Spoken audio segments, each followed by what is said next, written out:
Hi guys, ako nga pala si Gilbert, isang OFW dito sa Saudi Arabia.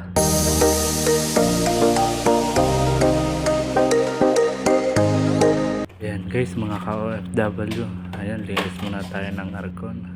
Ayan guys, first time ko nga lang maglinis ng aircon dito sa pinagtatrabahuhan ko dito sa Saudi Arabia.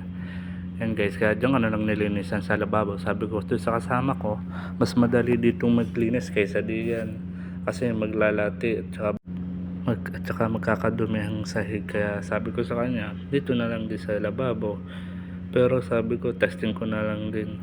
Pero ayan guys, tinatry ko na siyang ilagay pero hindi ko talaga kaya, hindi ko siya maabot-abot, kaya ayan patalo-talo na lang ako.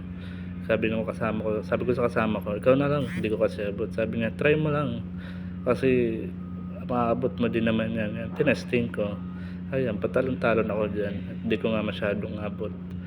Ayan guys, nagkaigi naman siya. Then dito sa isa, hindi na ako magkaigi kasi hindi ko siya ma-shoot. Ay, ang hirap talaga pagpandak kasi naman pinatutulog nung bata pa, hindi pa matulog, pinakakain ng pampatangkad, hindi kumain, kaya ayan tuloy nahirapang abutin. Pag nasira pa yan, pagbayad pa tayo. Wala tayong pambayad. Pwede mo pala yun, nahirapan pa yun. O diba, tama ako? Sabi ng baliktad. Sabi, sala. Sala.